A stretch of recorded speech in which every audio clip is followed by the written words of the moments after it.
को मारते थे जब छोटे छोटे थे, उसकी खिलौना वो ले लेता था, उसका खिलौना वो ले लेता था, उसका खाना पे झगड़ा हो जाया करता था, जूते चप्पल पे झगड़ा हो जाया करता था, दोनों आपस में लड़ते थे। आज भी देखना छोटे छोटे बच्चे लड़ लेते हैं, झगड़ लेते हैं, तनातनी कॉलर पकड़ लेते हैं, मारपीट हो जाती है।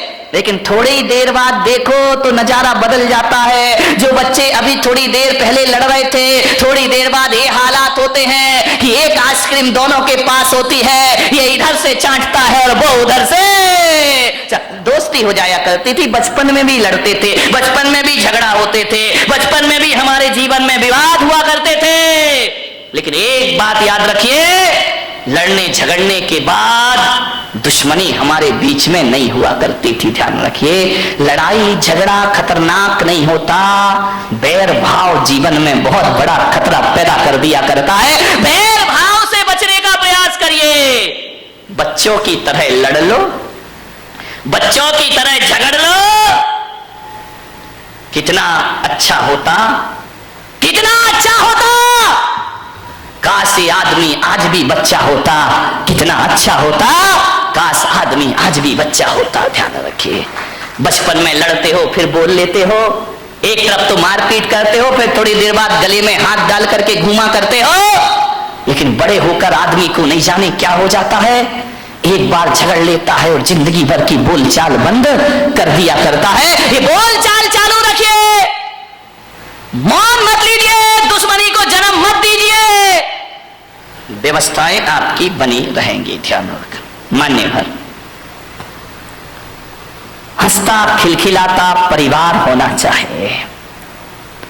हंसोगे, खिलखिलाओगे, क्रोध पैदा नहीं होगा। ध्यान, दो ही चीज हो सकती है जिंदगी में, या तो हंस लो या गुस्सा कर लो। ध्यान रखना, जब गुस्सा करते हो तो हंसी गायब हो जाती है, और जब आदमी चेहरे पर मुस्कुराहट और हंसी लाता है तो क्रोध गायब हो जाया करता है। दोनों एक साथ कभी नहीं रहा करते हैं। ऐसा कभी आपने नहीं देखा होगा कि क्रोध में, गुस्से में किसी का मुंह भी फूला है और हंस भी रहा हो, मुस्कुरा रहा हो। दोनों काम एक साथ कभी नहीं हुआ करते हैं। इसलिए मैं आपसे कह रहा हूं कि क्रोध की जगह हंसता खिलखिलाता मुस्कुराता जीवन होना चाहिए। जितने आनंद में रहोगे उतना क्रोध आपसे दूर रहेगा। मेरे कमरे में लोग हंसते रहते हैं, आवाज आती रहती है, हंसी मजाक की आती रहती है। बोले महाराज आप संत हैं, आपका कमरा बड़ा सीरियस होना चाहिए, बड़ा गंभीर होना चाहिए। मैं बहुत कोशिश करता हूं गंभीर हो जाऊं, गंभीर हो जाऊं, लेकिन क्या करूं, मेरा स्वभाव मुझे गंभीर नहीं होने दिया करता है। हंसता हूं, मजाक करता हूं, व्यंग करता हूं, आदमी से बातें कर, बच्चा आए तो उससे हंस लेता हूं, बूढ़ा आए तो उससे हंस लेता हूं, महिलाएं आती उनसे हंस लेता हूं। ध्यान रखना, जहां तक मेरी सोच है, अब इस दुनिया को उदास, गंभीर और सीरियस संतों की जरूरत नहीं है। अब इस दुनिया को हंसता खिलखिलाता मुस्कुराते संत की जरूरत हुआ करती है। यदि संत हंसेगा, मुस्कुराएगा तो समाज में वह प्रेम का प्रसाद बांट पाएगा। हंसता खिलखिलाता मुस्कुराता जीवन होना चाहिए। हंसी गायब हो गई है। अब घर में दो लोग रहते हैं, हंसे तो कैसे हंसे? मुझे तो बड़ी सोच सोच के हैरान होता हूं। अब हंसने के लिए आदमी को लाफ्टर चैलेंज जैसे सीरियल देखना पड़ते हैं, कपिल शर्मा से मिलना पड़ता है, तब आदमी के चेहरे पर हंसी आती। नहीं मेरे भाई, क्रोध तनाव में जिंदगी जी रही है हमारी। झगड़े होते हैं, आदमी भी लड़ता है, महिलाएं भी लड़ती हैं। फर्क इतना होता है, आदमी इस कान से सुनता है और इस कान से निकाल देता है। महिलाएं ऐसा नहीं करती, महिलाएं तो बहुत होशियार हैं, इस कान से सुनती हैं। आदमी इधर से सुनेगा, इधर निकाल देगा, लेकिन महिलाएं जो हुआ करती इधर से सुन के इधर नहीं निकालती हैं, वो दोनों कान से सुनती हैं और मुंह से निकाल दिया करती हैं। ये दोनों कानों से, इधर से भी सुनेंगी, इधर से भी सुनेंगी और मुंह से। कौन बोला जब भी बोलेंगी बारूद? नहीं, यहाँ की महिलाओं की बात नहीं कर रहा, यहाँ अपने को भाई अभी चतुर्मास पूरा करना है। मैं तो बंबई वालों की बात कर रहा हूं, तुम्हारी आगे जाके देखूंगा। ध्यान रखिए, विचार करिए, आप सोचिए। ऐसा नहीं है कि इन्हें गाली देना नहीं आता है, आता है। ऐसा नहीं कि इन्हें गाली नहीं आती है, बहुत आती है, लेकिन ये बोलती नहीं है। ध्यान रखिए, आदमी तो गाली ही गाली बोलता है, हर चीज पे गाली बकता है, बिना गाली के बातों की शुरुआत हो। कई का तो गाली तकिया कलाम बन जाता है, हर बात पे चार गाली बका करता है। मैंने कहा यार जितनी भी गाली इस देश में है वो महिलाओं के नाम से सारी गाली है, माँ के नाम से, बहन के नाम से, बाप और भाई के नाम से कोई गाली इस देश में नहीं है। मैंने कहा इतनी सारी गालियां महिलाओं के नाम से क्यों है इस देश में? विचार किया कि महिलाओं को गाली आती है लेकिन ये गाली बका नहीं करती है, लेकिन आदमी 24 घंटे गालियां दिया कर। ध्यान रखिए मान्यवर, किन बातों पे झगड़ा होता है हमारे घर में? छोटी सी मानसिकता, बस संकीर्ण प्रवृत्ति हमारे यहां झगड़े को जन्म देती। हकीकत बताऊं, जीवन में 90% झगड़े फिजूल के हैं। देखना, कोई सिर पैर नहीं उन बातों का, कोई दम नहीं, कोई सेंस नहीं उन बातों में। जिन बातों में आदमी झगड़ पड़ता है, लड़ लेता है, मारपीट शुरू हो जाती है, दुश्मनी का चंद फिक्रों के लिए आदमी लड़ता है। मान्यवर, आप यदि क्रोध करने के बाद यदि शांत हो जाएं और एकांत में बैठकर सोचें यार मैंने जो झगड़ा किया है ये लड़ने जैसी बात थी या नहीं थी, तो 90% बातें ऐसी हैं जिनका कोई वजूद नहीं हुआ करता है, उसमें आदमी झगड़ा कर लिया करता है। थोड़ी सी गलतफहमी आ गई आदमी झगड़ा कर लेता है, थोड़ी सी शंका आ गई आदमी झगड़ा कर लिया करता है। फिजूल की बातों में झगड़ा है। मेरा एक जगह चातुर्मास हो रहा था और चातुर्मास में संत निवास के बाजू में एक बहुत बड़ा मकान था। सुबह सुबह हम लोग पाठ कर रहे हैं, भगवान का भजन कर रहे हैं, झगड़े की आवाज आने लगी। अरे मैंने कहा भाई ये झगड़ा कौन कर रहा सुबह सुबह? मेरे साथ लड़के थे, मैंने कहा जरा देखो किसी ने टीवी चालू कर दिया है क्या? बोले महाराज झांक करके देखा तो बोले टीवी नहीं है, ये तो लाइव चल रहा है। मैंने कहा मतलब क्या है? बोले डायरेक्ट झगड़ा हो रहा है। मैं गया, मैंने खिड़की से झांका, दो पति पत्नी आपस में लड़ रहे, इतना लड़ रहे हैं कि लड़ते लड़ते कमरे से बाहर निकल आए, आंगन में आ गए। एक के हाथ में बेलन है, एक के हाथ में कौन बोला चिमटा है। चले ऐसे तुम लोग तैयार रहते हो बोलने के लिए, दोनों लड़ते झगड़ते बाहर आ गए, झगड़ा हो रहा। मैंने कहा इधर आओ। अरे बोले महाराज, मुझे देखा झगड़े में थोड़ा सा ब्रेक लग गया। अरे बोले महाराज देख रहे हैं। मैंने कहा इधर आओ, ये सुबह सुबह भगवान के भजन करने का टाइम है, प्रभु के स्मरण करने का टाइम है, और तुम सुबह सुबह पति पत्नी आपस में झगड़ा कर रहे हो, कोई तरीका है जिंदगी जीने का? अरे बोले महाराज हो गया, झगड़ा हो गया। मैंने कहा किस बात का झगड़ा है मुझे बताओ, मैं फैसला करूं। बोले महाराज फैसले वाले का कोई बात ही नहीं है। तो इनका लड़काए को रहे हो? बोले महाराज जब पूछ रहे हो तो हम बताते हैं, झगड़ा हमारा 12 बजे रात से चल रहा है। अरे मैंने कहा कमाल कर दिया, पति पत्नी दोनों हैं, 12 बजे रात से झगड़ा चल रहा है। मैंने कहा किस बात का झगड़ा चल रहा है? बोले कुछ नहीं महाराज, आज नींद नहीं आ रही थी हम दोनों को। तो बोले क्या करें? बोले टीवी भी नहीं चल रही, लाइट भी नहीं थी। तो मैंने कहा क्या किया तुमने? बोले बस लेटा लेटा मेरे मुंह से इतना निकल गया कि मैं अपने बेटे को डॉक्टर बनाऊंगा। पत्नी ने सुना, खबरदार तुम्हारा बेटा डॉक्टर नहीं बनेगा, तुम्हारा बेटा इंजीनियर बनेगा। तो मैंने कहा यार तो इतना क्यों बोलती, जब मैंने दिया मेरा बेटा डॉक्टर बनेगा। पत्नी ने कहा कोई तुम्हारा अकेला हक नहीं है, मेरा भी हक है, मेरा बेटा इंजीनियर। अब फिजूल की बात है, इस पे झगड़ा बढ़ गया। बोले देखता हूं कैसे डॉक्टर बनाएगा, बोले मैं भी देखती हूं कैसे इंजीनियर बनाएगा। झगड़ा बढ़ते जा रहा। बोले बढ़ते बढ़ते हाथापाई पर आ गए हम लोग कि डॉक्टर ही बनेगा, इंजीनियर ही बनेगा। इतना झगड़ा, बोले सवेरे के 4 बज गए लड़ते लड़ते। बोले देख तू ज्यादा बातें मत किया कर मेरे से, जब मैंने बोल दिया कि मेरा बेटा डॉक्टर बनेगा तो बनेगा। पत्नी ने कहा मैंने बोल दिया मेरा बेटा इंजीनियर बनेगा तो बनेगा। रात भर झगड़े। मैंने कहा एक बात बताओ, तुम दोनों आपस में लड़ रहे हो, झगड़ रहे हो, एक बार बच्चे की मर्जी भी पूछ लो कि तुझे क्या बनना है। बच्चे से पूछना ही नहीं है, दोनों लड़े जा रहे हैं, ये बेना सिर पैर के झगड़े। मैंने कहा बच्चे को बुलाओ, बच्चे को उससे पूछो कि तुझे क्या बनना है।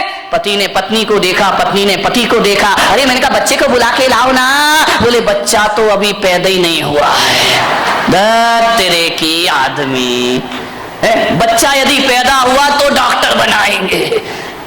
फिजूल की बातों का झगड़ा है, ये कोई झगड़ने की बात है? सास बहू में झगड़ा हो गया। बहू ने कहा मलाई मेरे पीहर में जाएगी, सास ने कहा चल मलाई यहीं खाई जाएगी। इतनी लड़ाई, इतनी मलाई पे झगड़ा हो गया। बोले ये तो पीहर में जाएगी, पास में पीहर लोणन नीरा की होगी और कहाँ की हो सकती है। तो बोले ये मलाई मेरे पीहर में जाएगी। सास ने कहा नहीं, मलाई तो बारामती में ही खाई जाएगी, चाहे कुछ भी हो जाए। बोले देखती हूँ तू कौन होती है रोकने वाली। अरे तेरे जैसी लाखों बहुएं देखी, चल मलाई यही रहेगी। इतना झगड़ा। ससुर जी दुकान से आए, उन्होंने कहा ये महाभारत क्यों मचा रखी, झगड़ा क्यों है? बोले बहू को समझा लो, वो कह रही है कि मलाई पीहर में जाएगी और मैं कह रही हूँ कि मलाई यही खाई जाएगी। ससुर ने कहा तुम मलाई पे लड़ रही, लाओ मलाई लेकर आओ, मैं ही खा लेता हूँ, टेंशन खत्म हो जाएगा, मलाई लेकर आओ। सास ने बहू को देखा, बहू ने सास को देखा, बोले मलाई लेके आ, बोले तू लेके आ। दोनों ने देखा लाए कौन? अभी तो दोनों में ये चर्चा चल रही थी कि भैंस लेके आना है। अभी भैंस आई, बताइए भैंस घर में आई नहीं, मलाई का झगड़ा शुरू हो गए। ये फिजूल के झगड़े हमारे घरों में, बिना सिर पैर की ये बातें हमारे घरों को नरक। इतनी सी महिलाओं का तो पूछो ही मत क्या है, यहाँ की नहीं बम्बई वाली महिलाएं जो है, इतना गड़बड़ मामला है, इतना गड़बड़ मामला। अब छोटी छोटी फिजूल की बातों में झगड़ा हो जाता है। अब गर्मी के दिन थे, जेठ जी घर में आए और घर में आकर के उनने ऐसा कोई बेचारे का इंटेंशन नहीं था, कोई सोच नहीं था, ऐसा उसने विचार नहीं किया। उसके बच्चे भी आए, भाई के बच्चे भी आ गए, बोले बच्चों पास आओ, जल्दी आओ, जल्दी आओ, मैं बाजार से मीठे मीठे आम लेकर के आया हूं तुम्हारे लिए, ये आम खाइए। जेठ जी ने क्या किया, थैले में हाथ डाला, एक आम अपने बच्चे को दे दिया और एक आम अपने छोटे भाई के बच्चे को दे दिया। वहां खड़ी खड़ी देवरानी देख रही है, बहू रानी देख रही है, अच्छा अपने बच्चे को भी आम, मेरे बच्चे को भी आम। लेकिन ये जेठ जी भक्ति तो बहुत पक्षपात है, ये जेठ सही नहीं है। एक आदमी बड़ा दुखी हो गया, शादी कर ली, पति पत्नी है, भगवान के पास पहुंचा, जाकर भगवान को प्रणाम किया, भोलेनाथ से बोला कि महादेव कोई मन्नत दे दो। महादेव ने कहा मांग, क्या मन्नत मांगता है? बोले बाबा इतना परेशान हो गया हूं, इतना परेशान हो गया हूं, अब एक ही मन्नत मांगता हूं, मुझे शादीशुदा से कुंवारा कर दो वापिस। भोलेनाथ ने देखा, शादीशुदा से फिर से कुंवारा कर दूं वापिस है। भोलेनाथ ने कहा निकल यहां से बाहर। अरे बोले बाबा ये कैसी बात है कि आप मुझे बाहर निकाल रहे हो, मेरी मन्नत पूरी करो। भोलेनाथ ने कहा कि मैं मन्नत तो पूरी कर लूंगा, लेकिन पागल है तू, मन्नत नहीं तू जन्नत मांग रहा है, जन्नत में तुझे शादीशुदा को कुंवारा कर दो, ये मन्नत नहीं, ये जन्नत की डिमांड हुआ। ध्यान रखना, तुम्हारा घर जन्नत बन सकता है, इसमें कोई भी डाउट नहीं। थोड़ी सी समझदारी अपने अंदर रखिए, समझदारी आ गई तो घर को जन्नत बनने में ज्यादा देर नहीं लगा करती है। ध्यान रखें। मान्यवर आपसे निवेदन है, बड़ा परिवार था, सुखी था, आज छोटा परिवार है, दुखी है, एक ही बेटा है। अब बोलो भाई साहब प्रवचन में क्यों नहीं आते, क्या करें महाराज, दुकान जाना पड़ता है, दुकान खोलना पड़ता है, बेटे को बेटा पूना में पड़ता है। अब बताओ, अब आपका एक ही लड़का, मुझे तो अपना भविष्य खतरे में दिखाई देता, तुम्हारा दिखाई दे या नहीं दे, आपका एक ही बेटा है। मैं बच्चे को ये नहीं कह सकता तू सन्यास ले ले, बच्चे को मैं ये नहीं कहता तू दीक्षा ले ले, अब किसे सन्यास देंगे? तुम्हारा सहारा तो एक ही है। पहले 4 बच्चे होते थे, 5 बच्चे होते थे, एक बच्चा दुकान संभाल लेता था, पिताजी समाज संभाल लिया करते थे, कोई मंदिर संभाल लिया करता था। अब तो हमारे यहाँ संभालने वाला कोई नहीं, अब तो घर नौकरों के हवाले हमारे हो गए हैं और दुकान जो हो गई है वह पार्टनरशिप में चला करती है। घर के बच्चे ही नहीं है, बहुत बड़ी बड़ी फैक्ट्री बन जाती है और बच्चा अमेरिका में जाके पढ़ता है, वापिस लौट के नहीं आता, बाप बेचारा यहां रोता है, इस करोड़ों की फैक्ट्री का उत्तराधिकारी कौन हो? समस्याएं बहुत ज्यादा हो गई हैं एकल परिवार से। संयुक्त परिवार सुखी परिवार, ध्यान रखिए। मान्यवर क्रोध ज्यादा बढ़ गया, कलह ज्यादा हो गई, अब लड़ने की तो आदमी की आदत है। अब घर में यदि कोई मेंबर ही नहीं है, एक ही बचा तो झगड़ा तो फिर उसी से होगा, ध्यान रखिए। मान्यवर कलह बढ़ गई हमारे घरों में, ऐसे बात करते हैं किसी से जैसे उस पर कोई एहसान कर रहे हो, जवाब नहीं दिए जाते हैं। हालात ये हो गए हैं कि पति बेचारा थका हारा घर पहुंचता है, आवाज लगाता है कि सुनती है, एक गिलास पानी लाके दे दे, प्यास लगी है बहुत। अब पत्नी क्या बोलती है, देख नहीं रहे, मैं सीरियल देख रही हूँ, टीवी देख रही हूँ, ऐसा करो जाके चुपचाप पानी पी लो और हो सके तो एक गिलास मेरे लिए भी ले आए। हालात बहुत खराब है घरों के, स्थितियां तुम तो पी लो और हो सके तो एक गिलास मेरे लिए भी पानी लेकर आ जाए।